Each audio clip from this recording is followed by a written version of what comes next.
live television before. I've never ever been on live television before.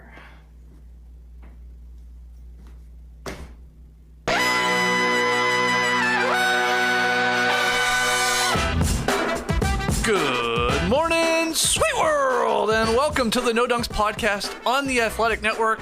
Apparently, a really good network. It's Tuesday, December 12th, 2023. I'm J.E. Skeets here in the Classic Factory, and alongside me, as always, that's Tas Mellis. Podcast listeners, I'm not going to even attempt to do an impersonation there because I got a little congestion. You sound a little sick, my man. Yeah, I should leave.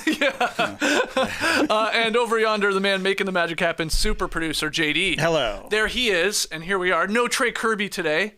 He's off for a very early Christmas lunch at his kid's school. Like right now, actually. Right 10 now. a.m. lunch. Yeah. What are they teaching these kids? To wake up as early as possible and get to school and eat lunch. I guess so. 10 a.m., yeah. So just Tas and I here this morning. Shout out to the stream team joining us live right now on YouTube. Hit that like button. Make sure you subscribe. Comment away. Podcast listeners, hey, do us a solid. Leave us a 5-star rating and review.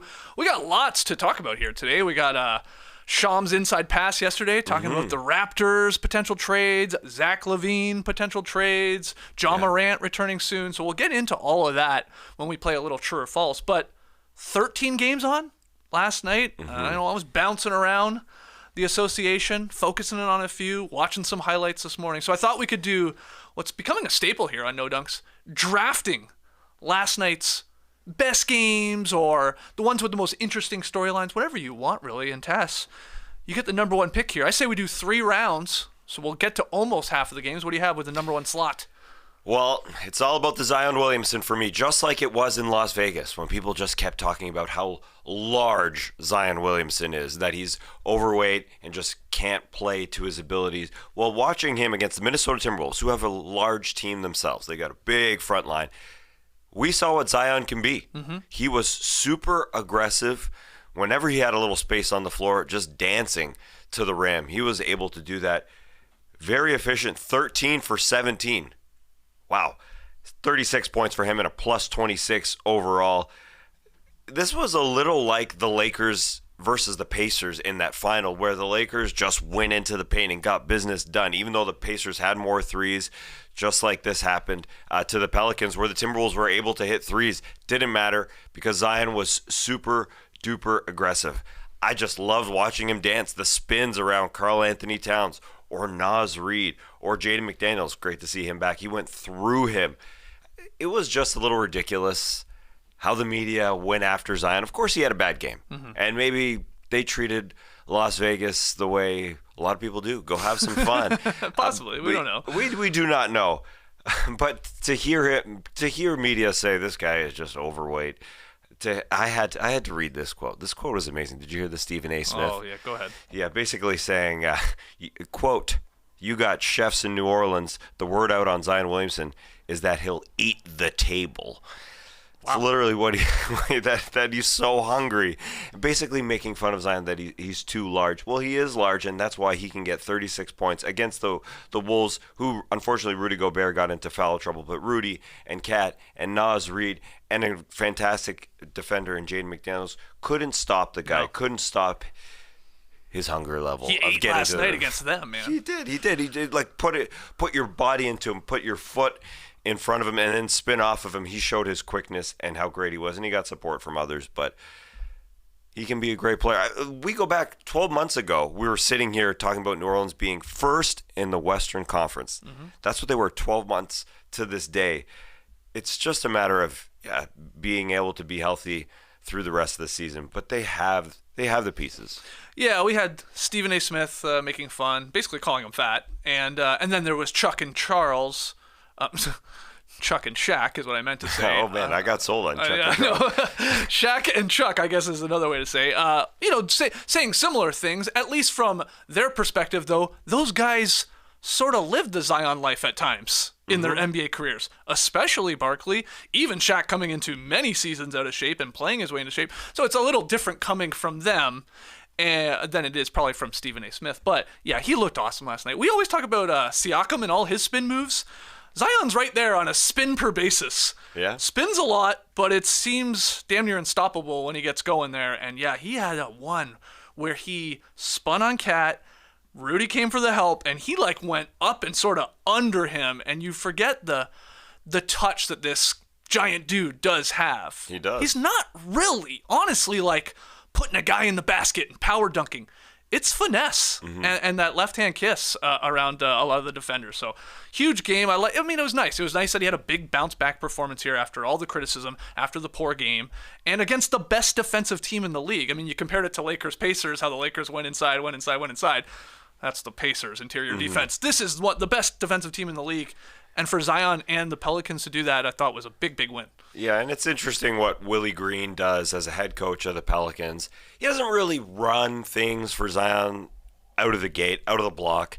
But as soon as Zion saw a bit of space, as soon as the Minnesota Timberwolves made a mistake of throwing a couple bodies at somebody else or just two bodies going at the ball, he just found space, and he just took advantage of that. And so it looked like Zion was going to be quiet from the get-go of this game, but as soon as he saw a little bit of space, Zion made some magic. And the only time he went through a player, that's a good example that you bring up, that he just spins around guys. He went into Jaden McDaniels' body, who was one of their better defenders, a great perimeter defender. He's back after a couple weeks of injury, but he just went into him and made a beautiful basket. So, yeah, all kudos to him. And Karl-Anthony Towns had a quiet night on the other side, unfortunately. Hot start, then he really quieted. What I love about Zion's box score, too, is you said the 36 points. You said the great field goal percentage, the great plus-minus. 10 for 12 at the line? Yeah. That's more like it. That's what he needs to be flirting with every game in terms of attempts and hitting them, because he's been really struggling at the line. So really good game, and again, a big win for the Pelicans, who are, improved to 13-11, trying to chase down a team like the Timberwolves, who are now 17-5. One of the best teams in the league. So big stuff there. All right, I'll go next here with my number one pick, second overall. Give me the Kings. Setting a franchise record for threes with 25 made last night. They beat the Nets 131-118. We just talked about the Nets on yesterday's show. They got a little winner of the weekend love. They've been putting together a nice stretch of basketball here, but the Kings punked them. Everybody was on fire from deep. De'Aaron Fox, 5 of 10. Harrison Barnes made 3 of 4. Trey Lyles, good old Canadian boy, 5 of 6 off the bench. Malik Monk is what he does, 4 of 7 off the bench. And look out, Tas, Keegan Murray, he might be back. He hit 4 of 4 from deep. He had 24 points. He played really good. He's starting to, get it going here after that really, really bad start where he just couldn't hit a shot. So big, dominant victory here from the Kings. I like that they played a little defense at times. I know the Nets still got to 118 points, but I watched a lot of this one. Their defenders, I thought, really aggressive, like fighting over screens, talking out there, recovering when they were beat. I thought they really brought it, especially like Fox. And Keegan Murray's been doing it all season long. Those guys impressed on the defensive end. So if they just play a little defense, this is a really good Sacramento team. Yeah, they can get after it on the perimeter. They lose to teams that are huge. That's their big problem to me. That's probably true. They lost a few games already to the Pelicans, who start Jonas Valanciunas and Zion Williamson up front. And they lost to the Rockets. But I love to see Keegan Murray. Speaking of Vegas, I think Keegan Murray would be fantastic in Vegas because I watched him in Summer League as the Kings were trying to push him into a secondary ball handler. Just be that guy. And he was so good at being able to be on the opposite side of where play is created. He'll do his thing, and he has grown. And yeah, it's a little slow start for the Kings as they lost a couple games to the Warriors earlier in this season, but they've really brought it together. And now through about a quarter of the season, they are looking like the Kings from last year. Yeah, and the Kings Herald pointed out this morning, it feels like every exciting Kings play is either started by or completed by Malik Monk. This guy is electric. He in fact had the highlight that wasn't Tas, an old segment of yours, where he nearly brought the house down. I don't know if you saw it. He tried a 360 layup as he screamed down the paint, like just beautiful, like body control. He just couldn't get it to finish. Very Jamal Murray-like or something like that. LeBron had one on the baseline not too long ago, but he's just in so many fun plays. Again, either he gets it started or he ends it. So that was a really, really good Kings win there over a good Nets team. I mean, again, this is a team that had been winning a lot of games recently. I love a highlight that wasn't. People also brought up the Patrick Mahomes lateral that was called back against the Buffalo Bills. Offside. Yes, it was offside. They called up one player offside because he was 6 inches in front of that hooded ball. That's right. Too far, man. I guess it is too far. And then Mahomes threw a little temper tantrum. Yeah, he got really mad. He was very mad. So did Andy. Yeah, so did Andy. Let's go to the next round here. Third pick overall from all of last night's games. Lots left on the board. Where are you going? Well, the Nuggets came here into Atlanta, a place they don't usually win, surprisingly, and they got it. Nikola Jokic starting to look like his old self. What I liked about Jokic, he didn't have to shoot that much because in his last 2 games, he averaged 29 attempts. And I think it's because Aaron Gordon just hasn't looked like himself, hasn't been the same guy as he was last year who can just rely on Nikola Jokic doing his thing. And Aaron Gordon just relies on his size. I was surprised that the Hawks didn't start Onyeka Okongwu beside Clint Capella because Jalen Johnson is out, unfortunately, and DeAndre Hunter also out. So Aaron Gordon felt huge to go up against Sadiq Bey, and he kind of looked like himself again. He just hasn't been the guy that can punish people at the 4 because he is so strong. Finally, he had an 18-point and 12-rebound game, and Jokic only took 13 shots because he felt that way. The Hawks decide they're going to start Garrison Matthews and Gary Bird. Gary Bird he is, and Sadiq Bey. So although it kind of looks like a close score in the end, this was a blowout in the third quarter. Yeah. And Trae Young did get tossed from this game for complaining about a foul call. And the Hawks were just lucky that Bogdanovic couldn't miss. No. Scorching Bogdan off the bench. You talked about Malik Monk, who's found his role as a 6th man. Bogdanovic could be 6th man of the year. His numbers are fantastic at 17 points per game and 40% from 3. 40 points and 10 threes, both career highs for him last night. You're just feeling it. But the Hawks, even though they've lost a lot of games. The Hawks are good 9-13. Yeah. That's not good. No. I mean, I was high on the Hawks, way more than most people coming into this season. I thought they'd be a little bit better in this, but yeah, they like they're a worse version of the Knicks, where like they're just not as good as these elite teams. But then they're not bad against all your sort of mediocre and subpar teams. Yeah. But I'd say they're even a level down than the Knicks from that. So that's why they're 9-13. Right. They can play with the mediocre teams, but they have problems beating the good teams, and so they've lost 6 of 7. That's why they're 9-13. But a lot of those games in Boston, in Cleveland, in Milwaukee, in Philly, and then get Denver at home that needs to win a game because they've lost a couple in a row. Right. So a little tough for them schedule-wise. But the Nuggets just... They beat him. They beat him good. They beat him bad. And they played 2 centers in the fourth quarter, and they were able to come back and make the score look respectable. But it wasn't all that respectable. 2 other sort of like standout performances for the Nuggets, because you brought up Jokic, obviously bouncing back, and Gordon. Jamal Murray, 12 of 15 from the floor, 29 points, 9 boards, 4 assists. And then Strother hitting 6 threes himself, sort of trying to match Bogey there off the Nuggets bench, 22 points.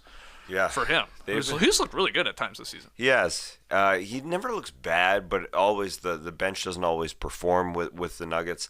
But he had 5 steals as well, Mr. Strother. So great night for him.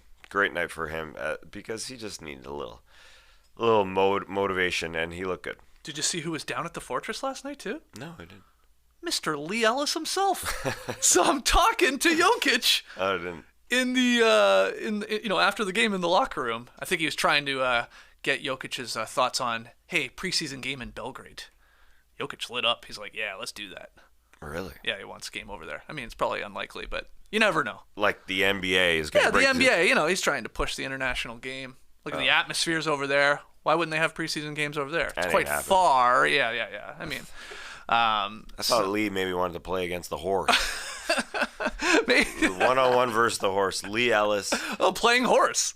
Well, playing horse with the horse. That's awesome. That's a good idea, Lee. Run with that one. Yeah. All right, I'm up next. Number 4 pick overall, drafting last night's games. Give me Luka scoring 35. Mavs beating the Grizzlies for their 3rd straight win. We haven't talked a lot about the Dallas Mavericks, I was thinking about. And they're doing okay here. I mean, good stretch right here for them. Their 3rd straight, like I said.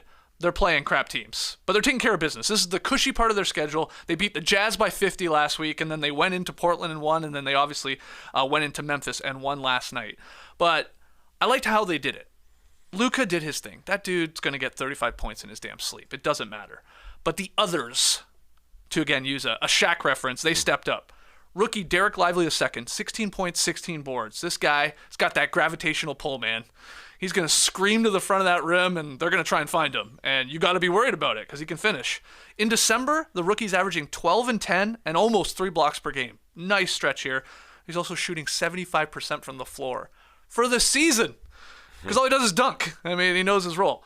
Jaden Hardy shot the hell out of the ball. He went 5 of 7 from outside the arc, really sort of stepping in and filling in for Tim Hardaway Jr., who suddenly was a late scratch in this game. He had back spasms. And then Dante Exum filled the stat sheet, got the start, 16 points, 6 assists, and 2 steals.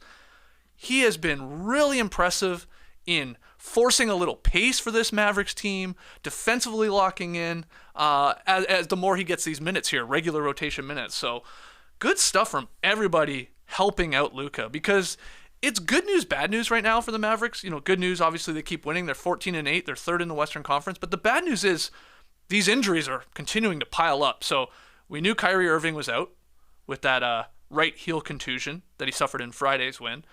Like I said, Tim Hardaway Jr., back spasms right before the game. He can't play. And then in the first quarter, Derrick Jones Jr., he had to leave the game with a left quad contusion. And he had been playing really well, stepping in to a bigger role because of other injuries. So that sucks for the Mavs, but they found a way to win these games that you got to have if you're going to have one of the best records in the West. You got to beat these crappy teams on a consistent basis. And so I just want to show them love because I feel like we haven't talked about them. It's true. At all. Yeah, we don't a lot. We've talked about a little bit how fast Luka is playing this year for the first time in his career. This is year number 6 for him, playing the fastest pace because Jason Kidd has told him to do it, and it's working.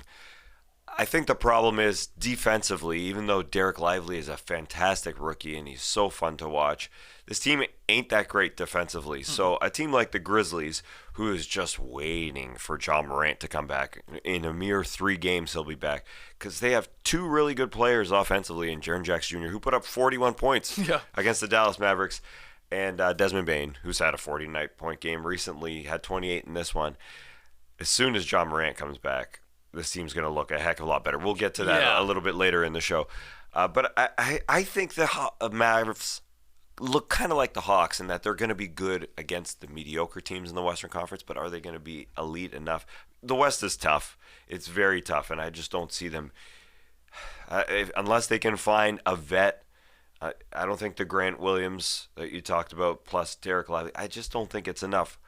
We'll see when they get back and they're healthy. Yeah. Hopefully. They did have a great offseason. TBD on if they can catch everybody in the Western Conference, though. Fun little stat from Tim Cato of The Athletic. Luka hit his first corner 3 of the season last night. Interesting. I mean, it makes a little sense. Like, when is Luka ever down in the corner off the ball? But he splashed one. He made 5 of 10 from deep, giving him exactly 1,000 three-pointers made in his career. Based on games played, got a little trivia for you. Luka is the second fastest player in NBA history to reach that mark. Based on games played, took him 351 games to hit 1,000 three-pointers. Can you give me who beat him and then who is next on the list in terms of the next 3 guys? So they're all current players. Did Dame beat him? No, not Dame. No. It's a good guess. Stephen Curry? Okay, he is 4th, 369 games, Steph Curry. Yeah, a little injury coming into play in the start of his career maybe. Yeah. You would think he would be number 1. Yeah. But he's there. He's 4th. I mean, I'm just thinking of the superstars. Think of the sharpshooters. Well, you got one more you got 2 more all-star level guys. One previously more of an all-star. He probably won't be one again ever in his career. And then one who's still an all-star level guy in the East. Russell Westbrook? No. Oh, no, it's not. Okay, Harden? Think Steph first. Is it Clay? Clay. I had Clay, but Clay is 5th. He did it quick. 372 games. And then we're looking for one superstar in the East and one guy who's also in the East, has played in the West, is always in trade talks, and we will look back 20, 25 years from now and be like, man, he was one of the greatest three-point shooters ever. But it's funny to think that he is. It wasn't Harden. No, not Harden. Not Harden. That's be able to do it on both sides. 350 games it took him. I can't think of two players at the same time. This is impossible. It's true. I'm giving you trivia to two men at once. Yeah. So let's hold on. Superstar from the East. Yeah. I mean, okay. Yeah, superstar. Sure. I mean, he's an all-star, all-NBA level type player. Has he ever made an All-NBA now that I say that? Donovan Mitchell. There you go, Donovan Mitchell. Yeah. Donovan Mitchell. Okay. He has made one All-NBA team and 4-time All-Star. Okay. And he's West, third, 355 games, and then whoever. We're looking for the number one guy, fastest guy to 1,000 made threes. Why is this not coming? Because I'm telling you, never made an All-Star game. Probably never will. No, he never will. Always in trade talks, especially at the start of the season.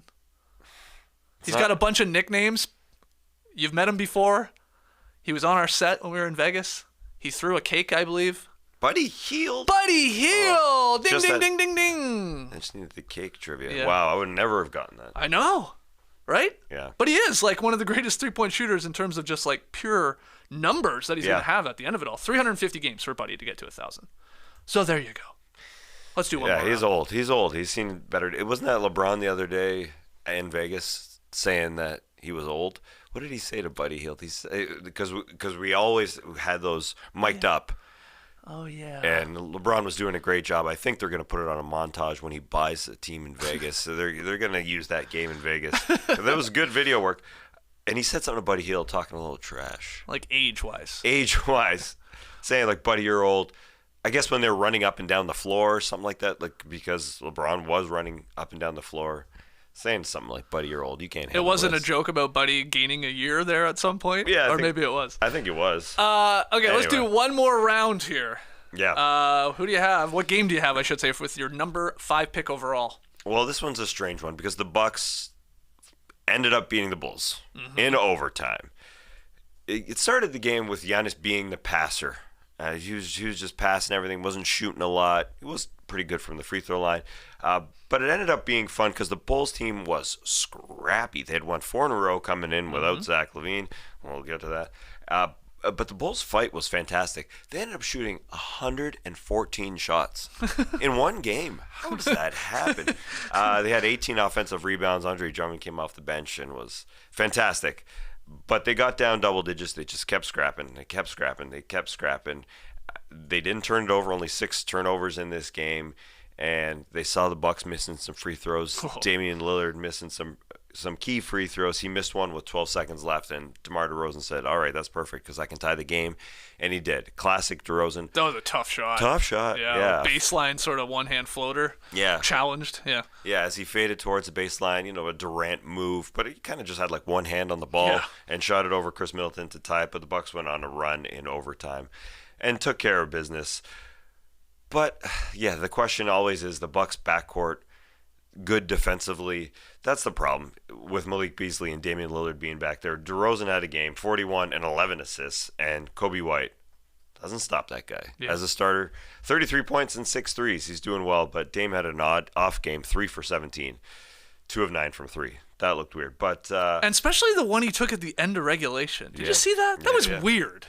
Because, like you said, DeRozan ties it up. They don't have a timeout. I get that. So they can't advance the ball. But there's like 4 seconds, I want to say, on the game clock. Yeah, a little less. But and the Bulls were not even like pressing. Like they weren't up on them. I was surprised Dame didn't do like the walk the dog, right? Could have done a very easy inbounds, could have got it up more, and then could have passed it to somebody around the 3-point line. I think he could have got a better shot. He literally like picks up the ball almost right away, dribbles to half court, and is like, I'm going to take a half court shot to try and win this. Now, it wasn't that far off because, Dame has range, but a little strange decision on that one. I thought it's like, I think you could do better than that. Yeah. Either scream up the court a little bit, again, pass it ahead, but, he was like, this could be cool. This might be fun if I end it from half court, Curry style, but, they got it done in overtime, so it didn't matter. It is strange being that he had a cold night, and it was just a little under 4 seconds. It wasn't like a 1 second. No, there was time. Yeah. There's time to dribble up or kick it up, yeah. That's what Dame does. Yeah. He takes those shots. I wonder if he's a little bit snuffed, a little bit upset in that they're running the Chris Middleton Giannis pick and roll combo. So he was a little out of it, a little bit less out of it. But this is a situation where I think the Bucks are going to get better as the season goes on. and will be great in the playoffs. They're just not a great defensive team. They're an incredible offensive team. And they get it done in the fourth quarter and turn it on. And they did late and overtime. They just missed a few free throws. But the Bulls are looking good. They had won 4 in a row. Yeah. It is. I mean, the Bucks were leaving the door open, like you said. Everybody that was going to the line in overtime was splitting it. Like, nobody could hit 2, and it just kept allowing, really, DeRozan, who kept just cooking Chris Middleton. He was going at him. Yeah. He had no answer to slowing him. And it just, like, they hung around. Couldn't get across the finish line, but made it a fight. Yeah, that's the situation with the Bucks. It's going to be interesting to see if they go for somebody defensively, just to get somebody else better defensively, because I bring up Beasley and Lillard, but Middleton is also 1, 2, 3. They're having some problems. Giannis and Brook, no problem, but the 1, 2, 3 is an interesting one. I think it's amazing, though, that they have they're tied in the Eastern Conference in terms of wins with the Celtics and the Magic, all with 16 wins. The Celtics have a better record at 16-5 compared to those other two teams that are 16-7, but I mean, they have not looked amazing. But they're at the top of the Eastern Conference. Like, that's a little scary, I think, for the rest of the league. Yes. That, like, despite all the hiccups and, the defensive lapses and, like, does this work? And they're still trying to figure it out. They're still great. You know, they're not 7-16, in my point. They're not 500. They're still good, really good. Yeah. And people were mad in Las Vegas that they had some sort of infighting. Bobby was pissed. Bobby Portis came out and called out Adrian Griffin, apparently, according to Chris Haynes' report. That was just a report, I think. And they got mad because they lost in Las Vegas, which I get, but this team is so good, and Bobby had a really good game in this one. All right, final pick here in our draft. Oh my God, so much to pick from still. I'm going to go with the Knicks beating our Raptors 136-130 behind a very balanced effort. And here's why.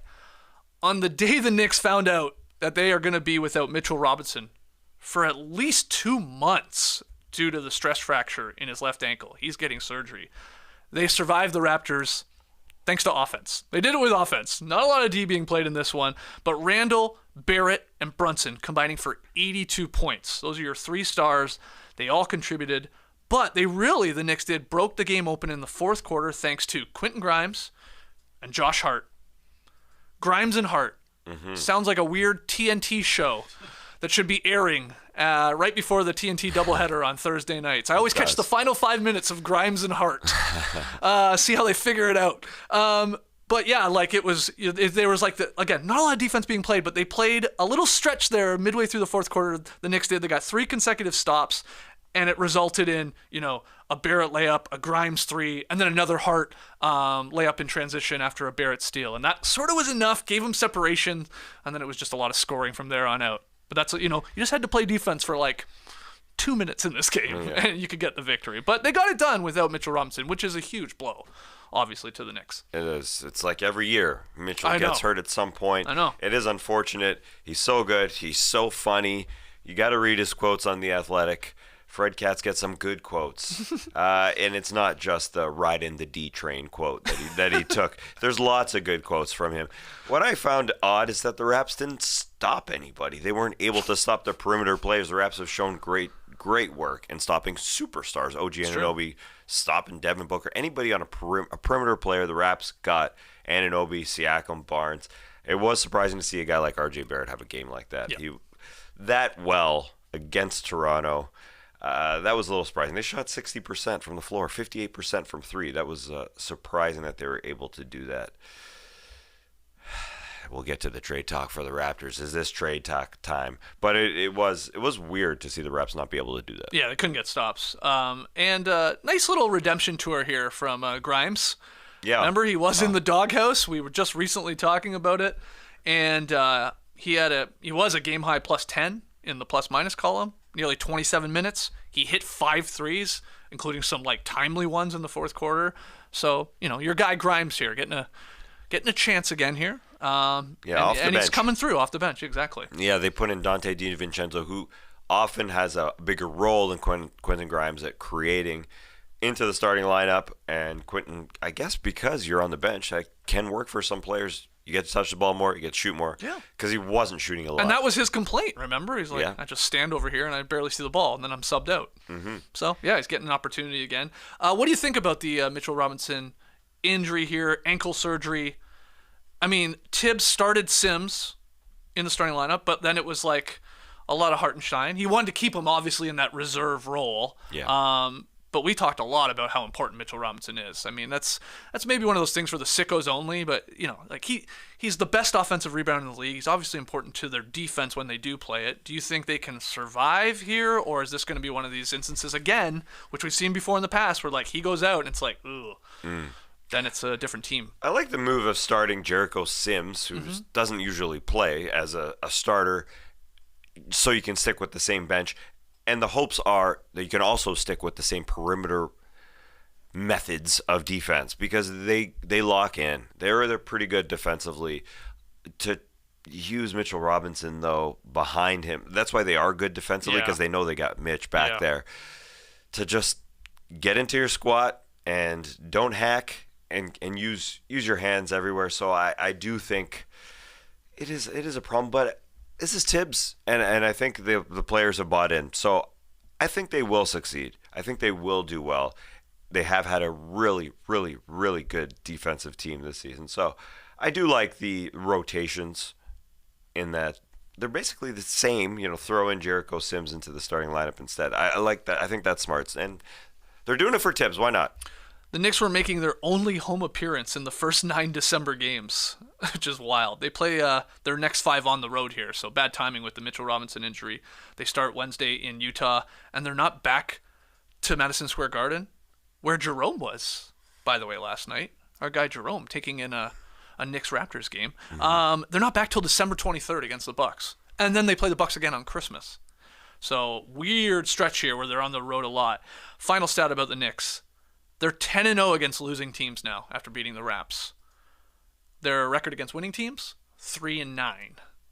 And those wins came against the Cavs that I believe were missing Garland and Jared Allen and maybe Karis LeVert. They came back from 21 against the Heat, and they had the victory against the Clippers in James Harden's debut. So some sort of weird games there in their lone victories against, like, the winning teams. So again, they're like the perfect example of, like, they take care of business against the bad teams, and they gotta, you know, start picking up some more against the upper echelon teams. Yeah, they need some offensive help, I do believe, even though we saw some they have talent, obviously, offensively. We saw an incredible Randall game. Jalen Brunson is a solid player. We saw a good RJ Barrett game, but I think there will be some rumors as we get up to the trade deadline about getting an offensive player. And the Raps go home to play the Hawks twice. You want to talk about these marriages of all these cities that we're very familiar with. The Hawks go for a 2-game set. A weird one. It's a mid-off. It's a mid-off, exactly, yeah. And the Knicks being in the mid situation. But they have done well enough to be 13-9. All right, we're going to take a break. When we come back, though, true or false time, we got to talk about the in-season tournament. Lakers are going to raise a banner. Yes, can't wait to hear your thoughts on that. And a bunch of trade talk around the Raps and the Bulls. Don't go anywhere. It's holiday time, and for Christmas, I do a Santa share with the family. Give one good gift. Don't have to give hundreds of gifts, so I love that. You can just focus on spending time with loved ones. That's what it's about. I can't wait to pick one thing. That's a nice feeling. What I like, whether or not your family gives gifts during the holidays, you get to define how you give to yourself, what you like to do. It's nice to give to others, but you have to give to yourself. Take some time. You can do that through BetterHelp. Therapy is great for setting boundaries, simply dialing into the things you want to do. It isn't just for those who've experienced major trauma, it is for everyone. I've been in both places, and therapy always helps me. If you're looking of starting therapy, give BetterHelp a try. It's entirely online, designed to be convenient, flexible, and suited to your schedule. Just fill out a brief questionnaire to get matched up with a licensed therapist and switch therapists anytime for no additional charge. In the season of giving, give yourself what you need with BetterHelp. Visit BetterHelp.com/NoDunks today to get 10% off your first month. That's BetterHelp. HELP.com/NoDunks. I'm going to say something that I'm not sure is true, but it feels like it's true. December is the month with the most Shopify cha-chings. Yeah, probably. Holiday season, shopping season, Shopify season. must be cha-ching season Yeah. as well. Shopify is the global commerce platform that helps you sell at every stage of your business. From the launch your online shop stage to the first real-life store stage, all the way to the did we just hit 1 million orders in December? The cha-ching season stage? Shopify's there for you to help you grow, whether you're selling scented soap or offering outdoor outfits. Shopify helps you sell everywhere, from their all-in-one e-commerce platform to their in-person POS system. Wherever and whatever you're selling, Shopify's got you covered. Shopify helps you turn browsers into buyers with the internet's best converting checkout, 36% better on average compared to other leading commerce platforms. You can sell more with less effort thanks to Shopify Magic, your AI-powered all-star. No matter how big you want to grow, Shopify gives you everything you need to take control and take your business to the next level. Shopify powers 10% of all e-commerce in the US, and Shopify is the global force behind Allbirds, Rothy's, and Brooklinen, not to mention millions of other entrepreneurs of every size across 175 countries. Plus, Shopify's award-winning help is there to support your success every step of the way, because businesses that grow with Shopify. Sign up for a $1 per month trial period at shopify.com/nodunks, all lowercase. Go to shopify.com/nodunks now to grow your business no matter what stage you're in. Shopify.com/nodunks. All right, still here in the Classic Factory. Let's talk a little IST and trade talks in True or False.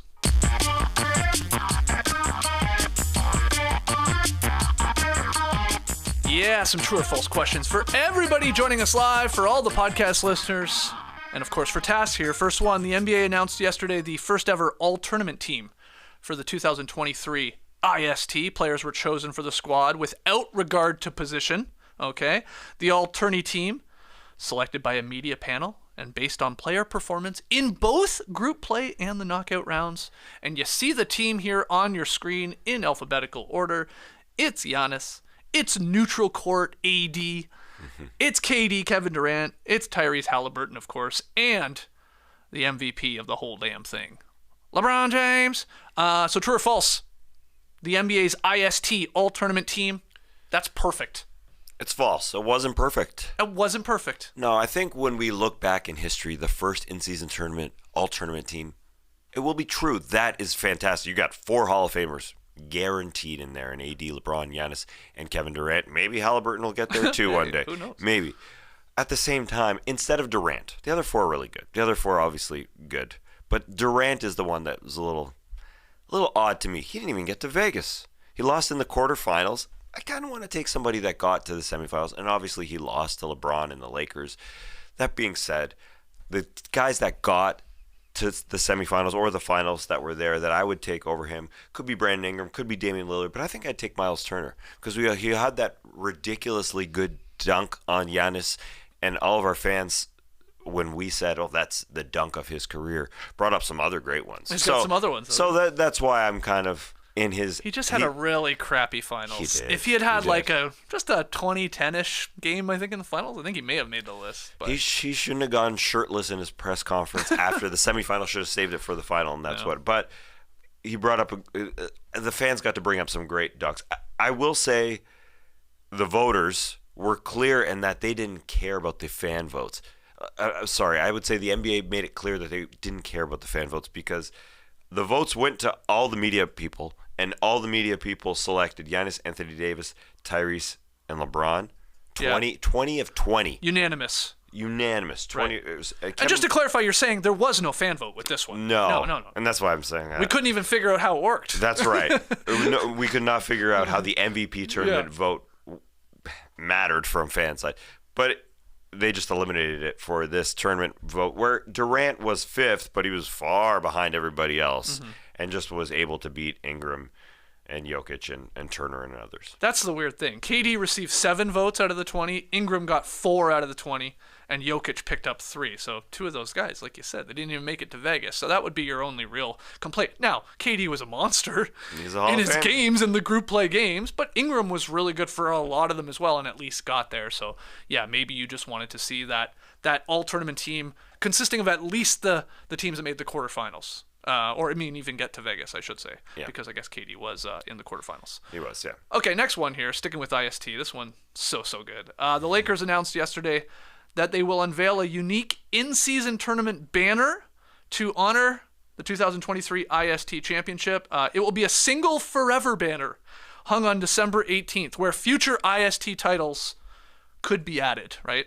Now, the Lakers, famously, they don't hang division or conference banners like some of these other teams that are suckers. They only hang championship banners. But they're hanging this one, so Tas, true or false here, the Lakers hanging an IST banner is hilarious. I'm going to say it's false. It's not hilarious to me. They're trying to make more of the in-season tournament than it currently is. I like how it's different than the NBA championship banners, how it's going to look different to indicate this isn't as much of an accomplishment as an NBA title. I do find it weird that they're going to put a bunch of them on one banner if they were to get more of them. Yeah. Because I think it is fine to have a different type of banner for each one that you win, hanging in your stadium. But I understand they've won so many. But I do like this. I do like that they're trying to make something of this. That the NBA is definitely focused on, obviously, hey, we got to get people watching in November. We have 82 regular season games. We're never going to limit that, even though that's a bit of a problem. It's a success. And I think to try and push it forward, I think this helps. I think it's hilarious because I'm pretty damn sure this is Adam Silver's doing and not really the Lakers' decision. That's what I think's going on here. We heard the Lakers talking about this before the finals. Yeah, what do you think? Would you hang a banner? And a lot of it from the Lakers side of things was, not really. I mean, we hang championships in our stadium. We've always done it that way. You know, we're always racing with the Celtics in terms of actual NBA titles. And then soon after they win it, oh, that thing's going up. And they're having like a little pregame ceremony, and they're doing the whole different shape and color of the banner. I think that is smart. But to me, this is Silver saying, yeah, you're putting that up. You don't have any say in this, my friends. It's going up because we want to make this a bigger deal. And so that's why I find it funny. I don't really care that it's going to be up there. I mean, other stadiums put up, hey, Bon Jovi came through 100 times. Like, cool. I mean, so he's a legend. He's a legend. Is Bon Jovi more important than the IST? They should put him as the all-tournament team MVP. Put him in there. That's true. BJ. All music MVP. But that part to me is very funny. This is coming down from the top. Yeah. I mean, we don't know that for sure, but I'm pretty confident in that. I'm not sure it's Silver. Maybe it's his right-hand man, Evan Wash. Okay, it's the NBA. It's the NBA, It's not the possibly. Lakers. It's not Jeannie Buss and the Buss family, I think, as much. It's No. being told you're going to do this. Yes, it is guiding them in that direction. Let's push this forward so fans care more about the regular season games in November. The NBA already plays too many games. We all know that. And that is partly why Adam Silver is introducing this, emulating what soccer does in Europe. Call it the NBA Cup one day. I think that's the proper way to do it. Make it even bigger because it makes fans care about regular season games more. And that's why it was a success, even though the ratings aren't as special as they were in some TNT games, or they're not championship playoff type ratings. It beat last year's regular season games, and this is the first year, so it is going to get better. And It was a massive success, though. Yeah. I mean, I think most people, even the people that were like doubting it coming in, how could you argue it wasn't? We were talking about it. The games were fairly entertaining. The players bought in. They were really buying in. Some of those games did have a playoff-like atmosphere. Fans of these Cinderella teams were really into it, like the Pacers getting there. And then they're going to hopefully sell this. That was the whole damn point of this whole thing. I mean, that's what they're hoping for here, that they can sell it to Amazon. Look here you go. Here's the IST group play and knockout rounds, and you can make a big thing out of this. Like, I think that's what they're really banking on here. Sure. And they might get it from one of these streamers. Yeah, and then they went hardcore in getting everybody involved, getting media involved. Yeah. Now, the people who say that it wasn't a success, I saw Ethan Sherwood-Strauss write about it, because the ratings at 1.9 mil and 1.6 mil in the U.S. in terms of linear TV is not huge. It's not huge in comparison to playoffs, etc. But the game is changing. Like you just said, this may not be on a linear station one day. This may be on some sort of Amazon or Apple or whatever. And this was the first year. This was a trial. Fans cared about it. And that's who it's for. It's for more casual fans. As I said about when I was watching the semifinals, even though it was just a 1.9 and 1.6, people were walking by a TV in a restaurant and saying, whoa, oh yeah, that's the Pacers. Wow, look at that floor. Look at that stripe. Yeah. And seeing Tyrese Halliburton go off and saying, wow, that guy is good. So it's trying to get to casual fans who maybe don't think about the game as much, but seeing a different floor helps. It was a success. Yeah. All right, moving on. Let's get to Shams here. He dropped an article on The Athletic yesterday, his inside pass. And according to the NBA Insider, teams are believing that now, more than ever, either Pascal Siakam or OG Anunoby could be traded by the February 8th deadline. This makes some sense. Toronto has lost 4 games in a row. They 9-14 on the season.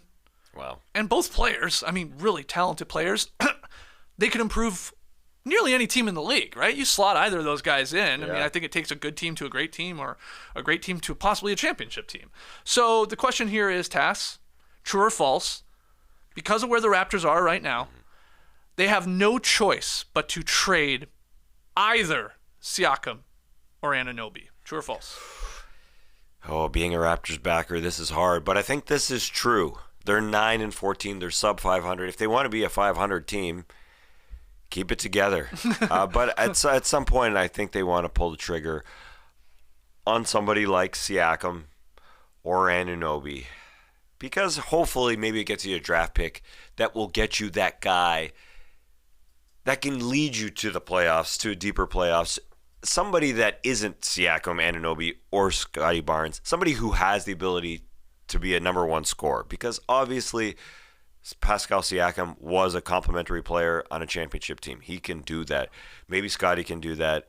Who knows if OG can do that? He wasn't a part of that playoff run. But to go in a different direction, I think you got to. Mm-hmm. Who the heck is it? That's tough. Pascal Siakam has said he doesn't want to be dealt. He wants to be a Raptor. He's going to be a free agent, though. He's turning 30 at the end of this season. That could be the guy, but maybe it doesn't get you a lot back. OG might get you more back. And I do find it interesting, we're talking about the Indiana Pacers, because they shoot the ball from 3, even Miles Turner steps out. For Siakam to be that starting 4 over Obi Toppin, he could have helped in that final to guard LeBron James. Or OG Anunoby is an incredible perimeter defender, but I bring up there a three-point shooting team because Siakam can do it inside the three-point line with all those guys spraying the floor. That guy's a great scorer. He can spin you to death.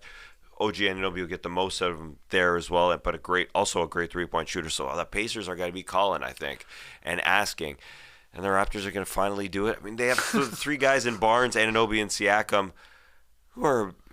Well, Barnes is untouchable, according to reports, and probably should They emulate each other. There's so much of that. Great defenders. But what do you want to be? You want to be a 500 team? Well, I guess. Exactly. They have settled into the most uninspiring mediocrity you could think of right now, this team, that I watch every single game they play. I mean, it's that's where they're at. They probably should have made this move prior, but we're here now. And Sham says teams like the Hawks, the Kings, the Pacers, expected suitors. He does say that Siakam is the more likely of the two to be traded. Maybe that part of that is the contract situation. Siakam makes $38 million in his final year here. He's going to obviously hit free agency. Could be in line for still a big payday. And then OG makes about $20 million per year. He has a player option, which, I mean, most people think he will decline and hit the free agent market. Exactly. So he's going to go from 20 to probably $30 million a year player. But he's younger than Siakam, but he's not as good. So the answer to this is absolutely true, though. I mean, they've just doubled down on keeping sort of this core. I mean, even going back to the Pirtle trade last year, giving up a pick to get him, they've just doubled down on being in that sort of mushy middle of the league, and not even middle at this point anymore. So that's the worst place to be. I think you need to sort of cut bait on one of these guys and really get guys and get back to developing players and find that draft pick, that high pick maybe, to pair alongside Scotty Barnes in 2 or 3 years here. I think they're going to have to get very bad before they get good again. That's what you usually have to do. Yeah, and it would be odd to go into free agency with OG Anunoby and Pascal Siakam and say to both of them, hey, we're going to sign you to these monster deals, because they both will warrant big contracts. The only way I think you keep them is that if you have contracts which are easily tradable, like you sign OG to less than he's going to get. He's going to get a big payday. Pascal, maybe at his age you can try and convince him. I'm just talking about convincing these guys, take a little bit less. We want to trade. We want to get to be better than 500. But I think it would be just so ridiculous to do that, to go pay them both, as we see what this team is. And so going into free agency, where they're both going to be free agents. OG's not going to get paid $19 million next year. He's not going to opt in for that. He's going to get out and go get paid. So the Raps, they just can't go forward with this. They can't go forward with Pascal, OG, and Scotty Barnes, who they're trying to make that number one player. I understand. And Darko Rajakovic, I think, is doing a really good job, period. But they're not getting the most. Pascal's not having a fantastic year. He's not playing to his capability. So that's why I think Pascal may get moved here. And he is 3 years older. But I think we're seeing peak OG. I think we've seen peak Pascal in the years past. It's time, baby. Here's the problem. This is the Raptors organization that we're talking about. Mm-hmm. And even in Sham's report, negotiations with the Raptors will always be, in the words of one rival executive, a game of chicken. Yes. They are notoriously not easy to make a deal with. I mean, they want to win every deal, and they are going to ask for, a million draft picks, and you're probably going to roll your eyes at what some of these, or what they're expecting back in return for some of these players, even when they're literally going to be like expiring deals, really, for the most part. So that's the complication here. Yeah. Masai and Bobby Webster finally, swallowing their pride maybe a little bit, and having to get worse. Because as soon as these guys leave the team, I can't imagine they're getting better players back in the immediate. Mm-hmm. So that means they're going to be worse. And you're going to have to sort of live with that for a year or two or three. However quick you can sort of turn that around. Yeah. Unless they've adapted to this new NBA, I totally get why previously, when guys like Rudy Gobert, Donovan Mitchell got huge packages back, you would say, we want that type of package. But things have changed. Mm-hmm. Things have changed since the new CBA signed. Yeah. You don't get as much back. So hopefully the Raptors organization has adapted, because watching what happened with Fred VanVleet, they didn't go out and pay him a ton. They didn't pay him as much as what happened with Houston. And I think that bodes well. Even though they didn't get anything for Fred VanVleet, at least they didn't pay him to lock into a 500 team for years and years and years and years. And that's why I think the same will happen with Pascal Siakam or OG Anunoby. They move on. And hopefully it is for a great draft pick, because 9-14 ain't that good. Where would you like to see, let's say, Siakam land? Would it be Sacramento? You think it's Indiana? You think it's the Hawks, who Shams reported, this has been going on for a while, that they were nearing, I guess, some sort of deal during the summer where Siakam was going to go to Atlanta. Obviously didn't happen, but where would you think he would flourish the most? I think the Pacers and Hawks is very good, because he locks in as a great perimeter defender. He would help the Pacers and the Hawks. He would lock in as a great scorer on those teams. I'm not sure about the Kings. I know they need a little size because they're getting pounded by the Pels and the Rockets. But what they've got is working. Yeah, but you'd really be upgrading like a Harrison Barnes, who would have to be in any sort of deal, probably, just contract-wise. I don't think he can be traded until the end of December. So it's like Barnes, and then it would have to be, I guess, like a Herder or a Lyles or something. Yeah, but upgrade him with what? Siakam specifically? Putting Siakam in there. Yeah. A guy that can play some defense on the wing, on the perimeter. Yep. Yeah. I like that. He's got to play or big. OG too. Is another option. Just a perimeter defensive-minded guy. Yeah. The thing with OG, he's obviously a very good defender, a fantastic defender. Yeah. They just got to, in terms of Sacramento, just get a little bit larger. And I like him in Indiana, where there's space just to make things happen, because OG's not an incredible on the ball type of guy. But with Indiana, you've got space and they need help defensively. So I'm just not sure with Sacramento. You just go for it years and years and years from now to have him. It's not a downgrade, that's for sure. He's a great player. All right, moving on here. Shams also doubled down on a mid-November report that the Bulls are expected to continue probing interested teams on a Zach LaVine trade. The Bulls have won 4 games in a row, or they did, for the first time since February 2022. All of them without LaVine. They obviously lost last night. Word is that the Lakers and the 76ers are expected to be suitors for the 28-year-old guard, but both are operating from positions of patience. No rush from Philly or LA. So the true or false question for everybody, UTAS here, is Zach LaVine will be traded before the deadline. True or false? I think it's false unless he comes back and plays like Zach LaVine. Zach LaVine is a really good player, but he's injured right now. I don't think you just say, hey, excuse me, we're going to give up a ton for you when he hasn't looked like himself. And he's owed $140 million almost over the next 3 seasons. That's not including this season. And he hasn't had a lot of playoff success. So that's why there's some patience involved there. But if he comes back and plays like him, I still don't see the Lakers doing that type of move. Okay.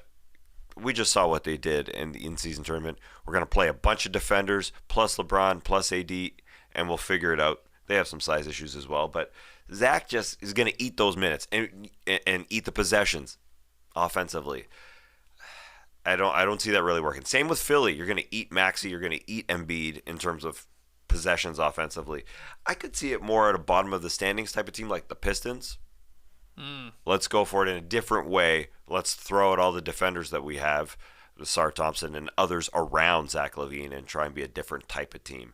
I see it more there than the Lakers or Sixers. But you think this depends on whether he actually returns and plays before a early February deadline? I mean, it's going to be getting pretty close to it. Would they have him out for like 3 or 4 weeks here? I guess there's enough. Yeah. I keep thinking the trade deadline's like next week.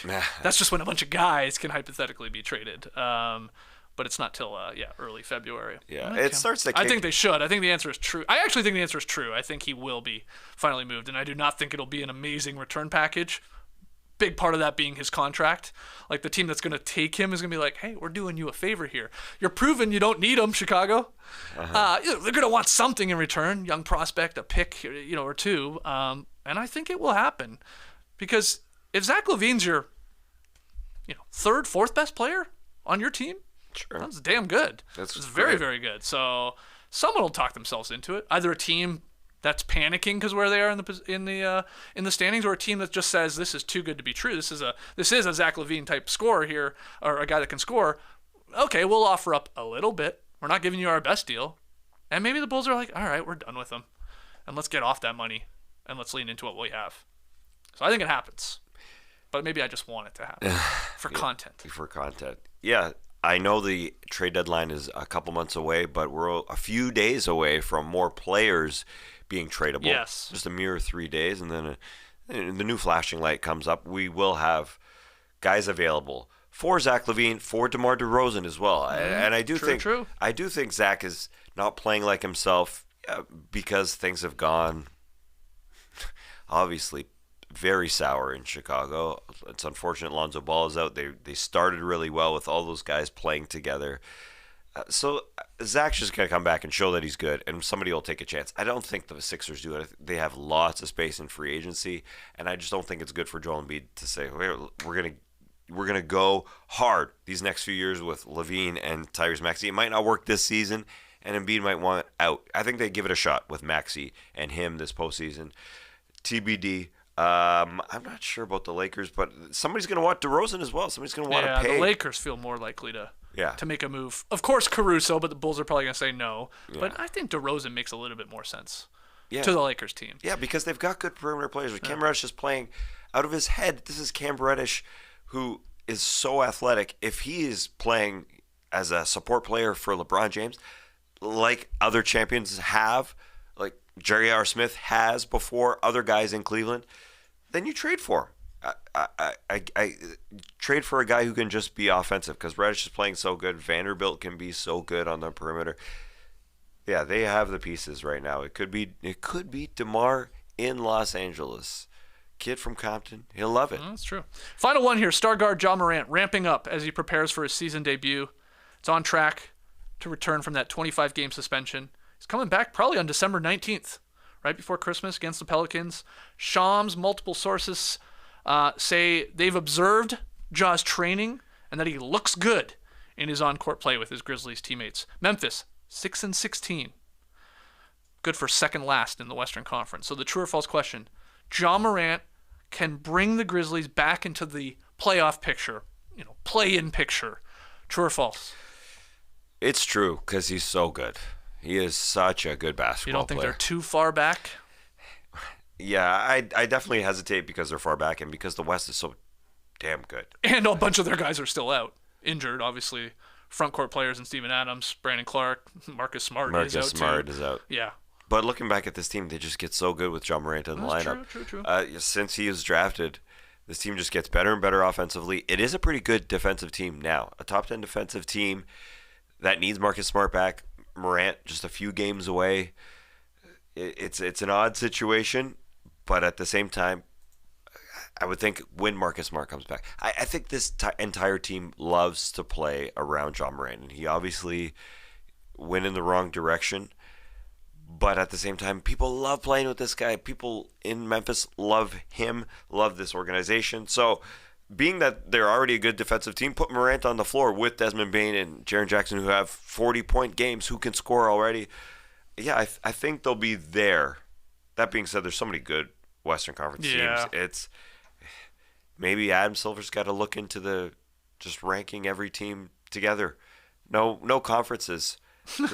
Because they're going to be below a Hawks team or something like that. These mediocre teams in the Eastern Conference, once they start winning games, and they will win games. Ja Morant right now is taking the stand, by the way. He's in court over that lawsuit, right, where he allegedly punched a 17-year-old kid in like a pickup basketball game.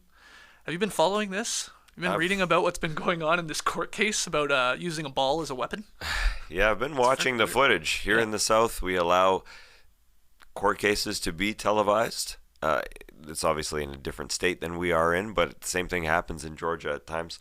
So, yes, it is very, very interesting that this is coming right now. But all these stories, including, obviously, the firearms, read about this incident that was just a pickup game, essentially, outside of his house. And got heated. It did get heated because that other participant was also heated. Yeah. Made it heated. So it is unfortunate that it's happening. The whole thing. There's many scenarios. There's many pieces. From the finish line scenario in the mall, there's lots of odd scenarios here. It is unfortunate. But you believe that he can get them back into the race here. Well, they go 6-16. You think him back in the mix, they can flip it. And, suddenly they're winning 16 of 21 games. Yeah, there's 60 games left for the Memphis Grizzlies. There's a lot of basketball left. That's the problem with the IST. JD and I were talking about it. As great as it was, as big as a success as the in-season tournament was, what it's done to people like us that have to do a basketball show every day, it starts playing with your mind, and you start thinking the season's almost over. It wraps up. It's like, playoffs must be right around the corner. It's not. It's crazy.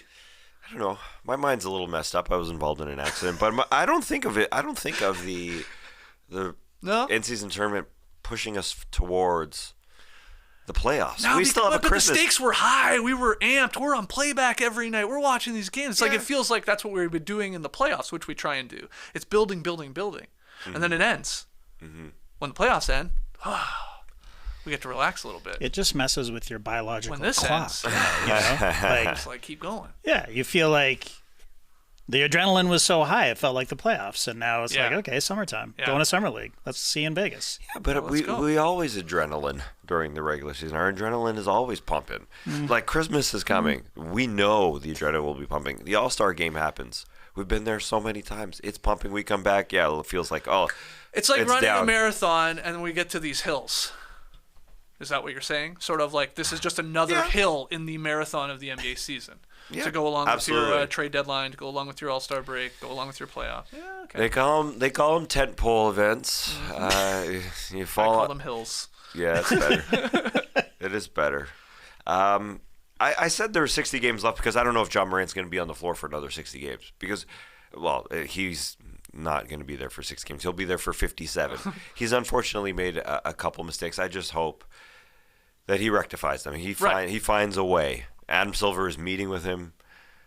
very soon to try and help him. He's met him before, and there's been some mistakes, and hopefully Morant has figured it out. But I think on the court, he's a damn good player. Yeah, one path to redemption is to A, stay out of trouble, and B, I'll tell you, if he starts bringing the Grizzlies back into the playoff picture, I mean, people are going to be like, oh, this is incredible. It'd be a story at the very least. I'm going to go false. I just think they're too far back. I didn't think they'd be 6-16. Yeah. And there's a lot of good teams in the Western Conference. But you tell us, that's true or false.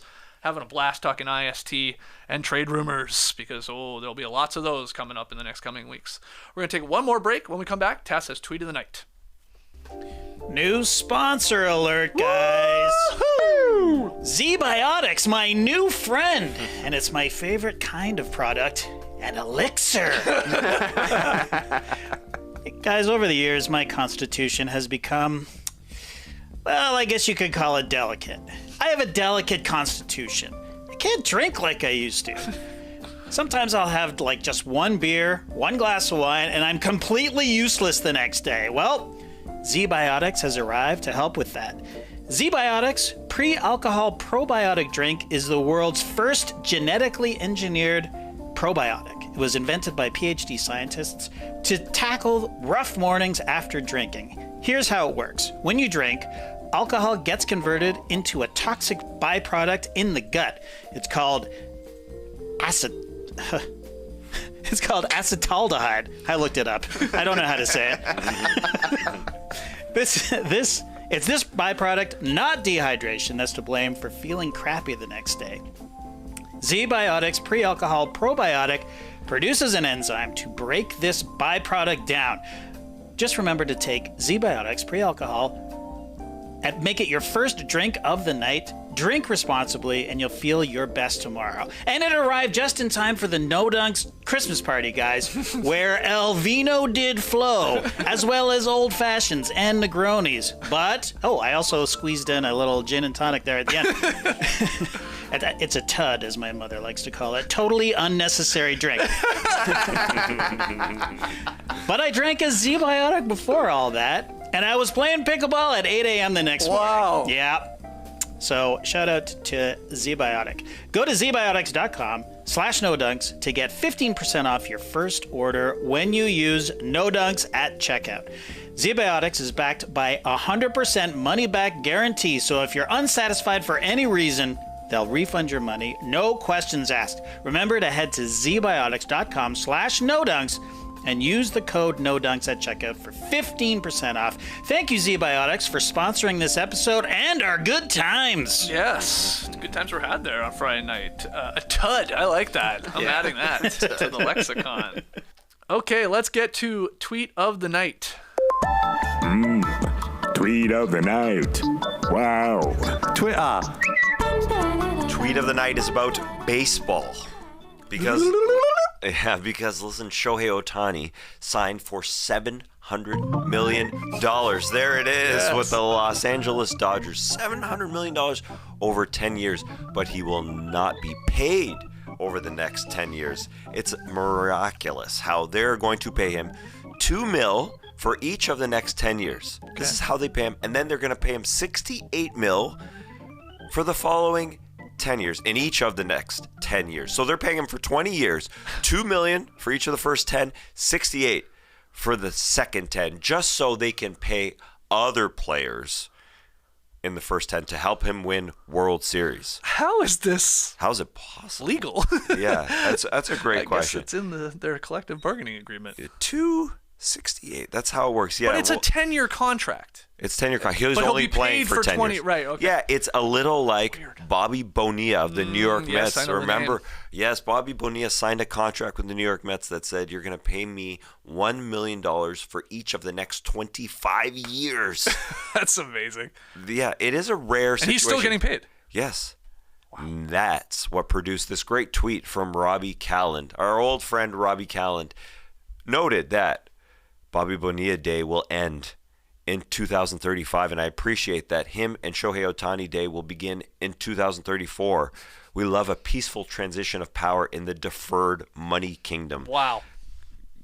Great wordage. Thank you so much for writing that, Rob, because I forgot about the Bobby thing, because I was just thinking about this thing, that, yes, CBA and all that, there's a clause that says teams can defer as much money as they want.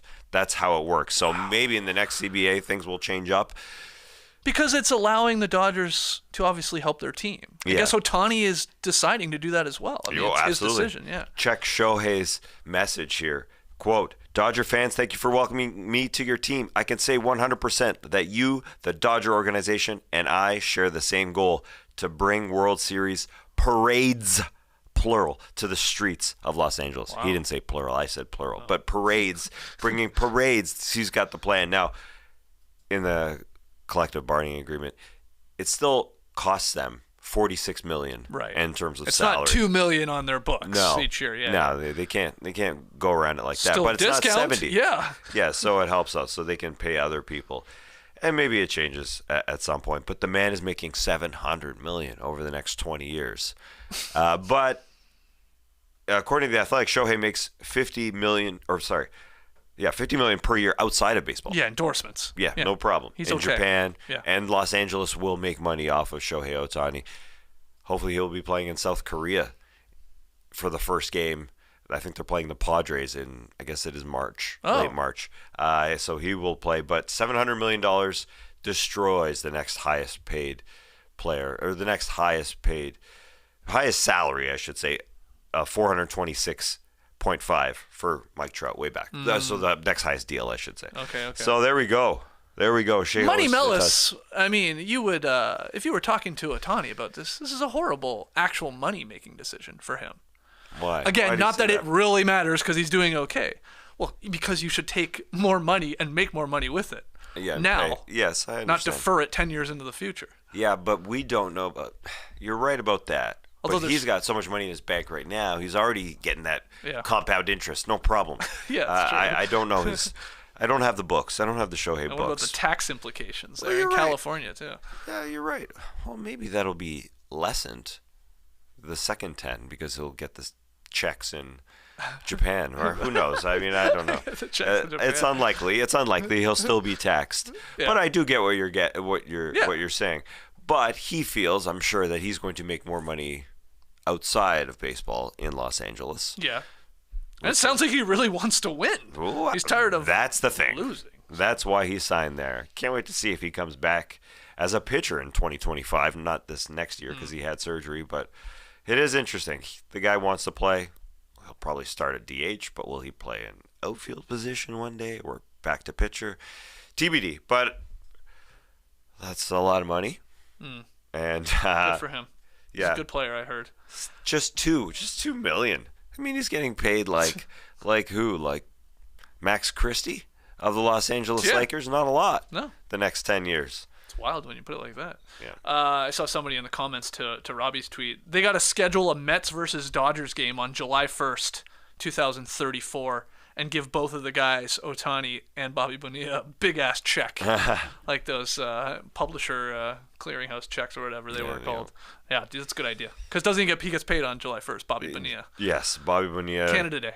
Twitter birthday. explodes. Yes, that's right. What does Nora get on July 1st? Not $1 million. No, we don't do that well here. Maybe a nice piece of jewelry. If you subscribe and hit the like button and leave us a 5-star rating and review. Okay, wow, we went long. We had lots to talk about. Drafting last night's best games, talking a lot about the in-season tournament and the trade rumors. Thanks for joining us live, everybody on YouTube. Again, hit all those buttons I just told you to do. We appreciate it, and help us out with the reviews, guys. If you're a podcast listener on Apple or Spotify, we're back tomorrow. Whole gang here at the table at 10 a.m. Eastern. 5 games on tonight. TNT doubleheader. Lakers, Mavs, Warriors, Suns. A couple other good games on as well. I think all 5 games look pretty good tonight. So hopefully we'll have lots to talk about on tomorrow's show. Until then, Clipper Bros. You heard it here first. Have a great time. Turn up. Love you guys. Awesome. Thanks for joining us. And remember, Bobby Bonilla. It's not Bobby Bonds. It's not Barry Bonds. Bobby Bonilla had 2,000 hits. I'm on Baseball Reference right now. I was surprised. I remember him being really good when I was a kid. 6-time All-Star. Okay. Did he win the MVP? No, he was voted And then he got runner-up, votes. 3rd, 14th, 16th, according to Baseball When he Reference. played It's for the fun. Pirates? Or when he Was played? that? Yeah, it was the Pirates. Got around anyways. Bobby Bowe, he was good. Brace the day, people.